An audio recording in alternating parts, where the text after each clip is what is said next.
on to the next chapter for this new little journey. Why? Out of nowhere. I've been loving on you while you're eating and everything, and then just out of nowhere we're gonna act like that. I think that that's how horses don't get a fair chance sometimes. Hi friends, Brienne here on Morrow Hill, and this time we really do have a lot to talk about. I have made a decision recently that I need to let y'all in on, and I'm feeling like it's going to be a tad bit disappointing. It's sad. It makes me sad. But at the end of the day, I have to be happy, proud. I have to feel good about knowing what I can handle. I'll just get straight to it and rip off the Band-Aid. That big boy is not going to stay in the pasture with me permanently after all. Now, I did say from the very get of this whole thing that having Big Boy over here was on a trial basis.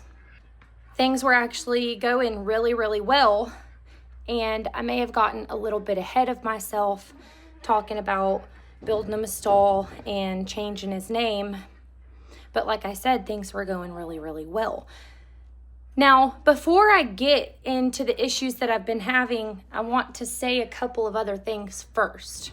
I'm not having any of the same issues that Kim had been having.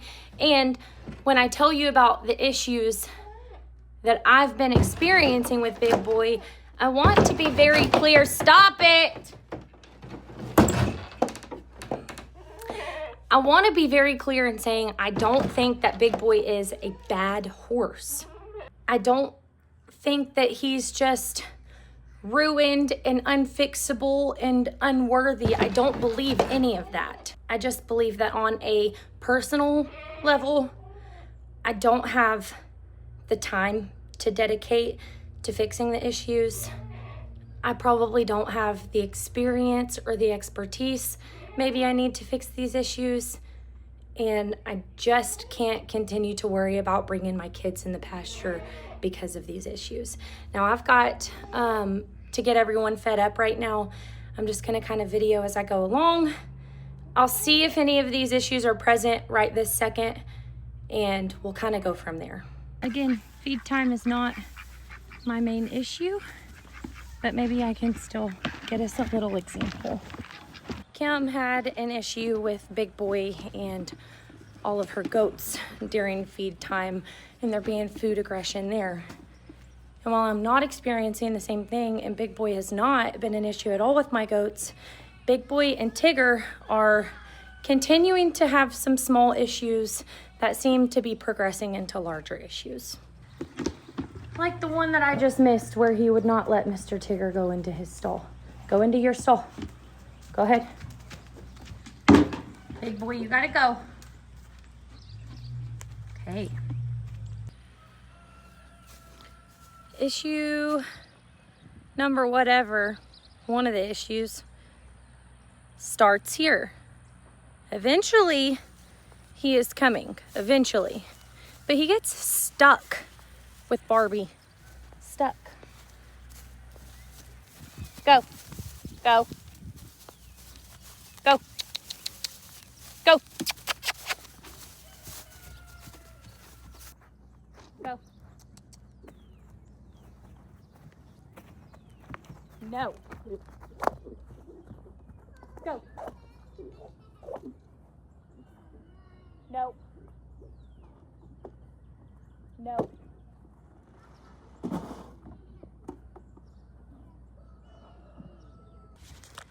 So it's gotten a little better, okay?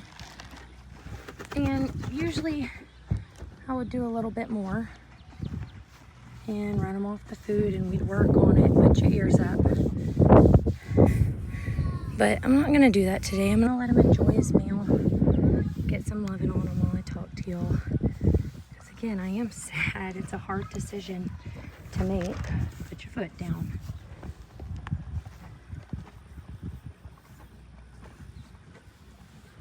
He's not a bad boy. Again, I don't want to give the impression that this is all him just being bad, because I think it can be corrected. I think that that's how horses don't get a fair chance sometimes.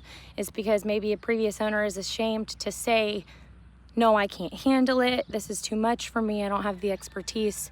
So when they get rid of them, they say, hey, this horse is awful. Be ready for a challenge. Nothing you can do with it. I think that that's the same thing that happened to Barbie, as people continuously tried to ride her through an injury, and she acted out because of that, and she could have ended up where she had no chance at life because of an injury, and she wasn't rideable, and people thought she was just bad and did no more investigating. Back to the issues I was talking about experiencing with Big Boy.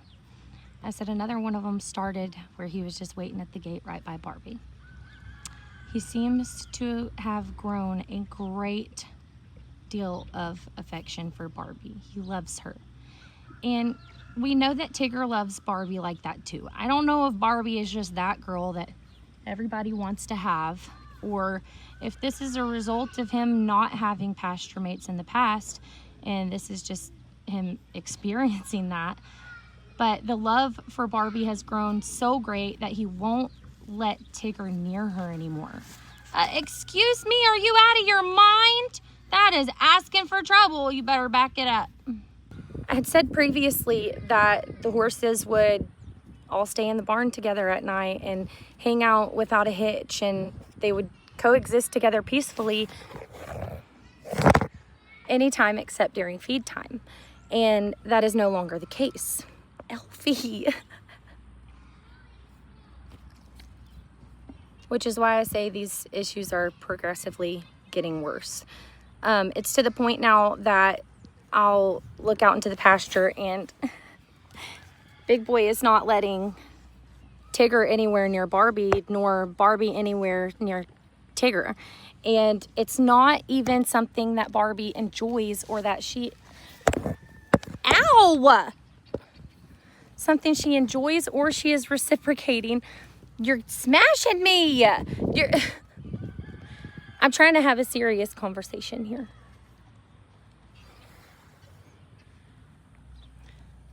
Are you my lap goat? Don't hook your horns into me. That's all I'm asking of you.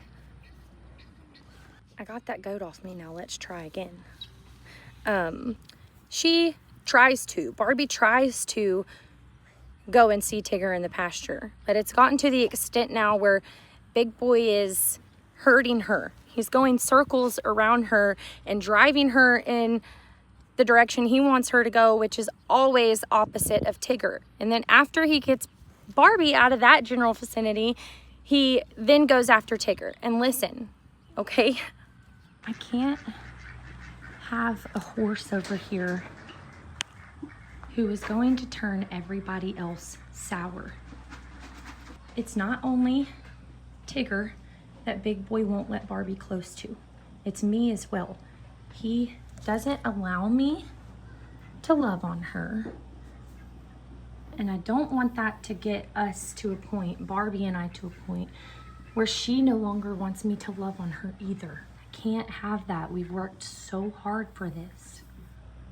My man here, Fabio, Tigger, he is, oh wow, I guess he was estimated between 23 and 25 when I got him. So if he was 23 when he came to live here, he would still already be 24. Can y'all believe that? My man is at least 24 years old. And I brought Tigger home from Courtney's. I was aware of that. The plan was to bring him here, ride him when I wanted to, enjoy him, but most importantly, to let him live out the rest of his years happy, because he was so happy when he met Barbie. He came to my place to live out the rest of his years happy. And right now, I feel like he's become less happy and he's becoming less happy. And I don't think that that's fair to him or right. And on top of these issues that I've listed already, it's unfortunate to say I had been taking all those into consideration for a couple of days, trying to make this decision. What do I do? Can I work on it? Can I fix him? And none of those were even the deciding factor. I was bent over here a few days ago, and I had stuck my hand under to pull the end of the water hose out, and I was gonna fill up the trough. And by the grace of God, I heard him and was able to stand up and turn around. But as I'm bent over here picking up the water hose, I hear him trotting up behind me. I was able to stand up in time, and I was able to shoo him away, and I was able to correct it in that moment. But then I think about, what if I didn't see him? What if he had decided to stomp me? And as much as I wish it was, it hasn't been just a one-off event. There's just been little things, me piddling around the pasture and picking up here or there, where he's super interested to see what's going on, but he also wants to push me off of that task, even if it has nothing to do with him.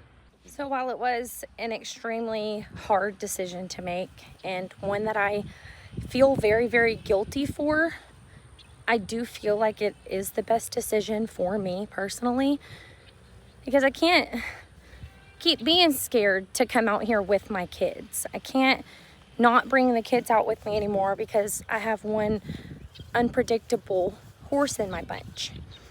And it does give me comfort knowing that Big Boy is going somewhere, that I still can visit him, and he's going to someone who does have more time to dedicate to his horses. Someone I trust, someone I've warned about all of these issues I'm having and told him what to keep an eye out for. I have given Big Boy some hay, and in this round pen he will remain for a few hours until someone comes to get him.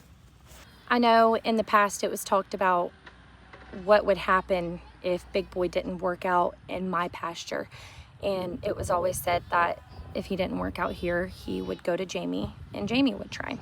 And with everything going on right now and the recent passing of Voodoo, someone who was very, very special to Jamie, she wasn't ready to take that on and quite change the dynamic of her herd like that either. With that being said, the person who is going to take Big Boy is Jake.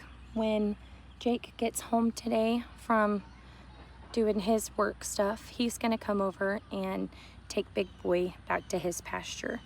And we've discussed things like maybe Big Boy will do better with 2 other mares instead of having another boy in the pasture with him and someone to compete with. Maybe he will do better with just the girls. While he knows it might be a little bit of a challenge, Jake is excited for this new little journey. See what I mean? Why? Out of nowhere. I've been loving on you while you're eating and everything, and then just out of nowhere we're gonna act like that. I was gonna say my goodbyes, but I am going to let him eat, and maybe I'll just go back to the pasture that Jake puts him in over there and say my hellos later. I hope nobody is too disappointed and understands that this really is a decision that I need to make for myself and for my kids and for my safety and for Tigger. And I think that this is all around the best choice. And if y'all want to follow in on Big Boy's journey from this point forward, check out Shirtless Jake's Homestead. I'll see y'all on the next one. I'm on my way home from a couple of errands that I had to run today. And this video was done and over, but I still feel like there's so much weighing on my heart and guilt. And I don't want to feel guilty, but I do. And I'm just, part of me is worried, I guess. I don't know really even what the emotion is in this case. So I'll say worried that someone's gonna think that I don't love Big Boy or that I'm just itching to get him out of my pasture and I don't like him. And that's not the case. It's not true at all. I love him. I adore him. It seems a little silly to say, but the comparison I want to make is almost like a toxic relationship. I love Big Boy, and I can have that love for him, but at the same time, he doesn't treat me very well. And he has typical horse behaviors that nobody has shown him before are not okay. So he's not bad. That's just the only comparison I know how to make. And if I think about it how I should think about it, this isn't only better for me, it's better for him as well to get out of these bad habits. I don't even know exactly where I'm going with this, really. I just feel like there's more that I should say. And I guess overall, over anything else, what I want to say is that I'm grateful. I am happy that I gave him the chance that I thought he deserves, and I still think he deserves. I'm happy that I did that. And even in the very short time that Big Boy was staying in my pasture, I can say he did teach me a lot. He taught me a lot about my horsemanship and about behaviors and body languages and potential problems and problem solving, and I'm happy with that. So I don't know, I guess on to the next chapter for Big Boy.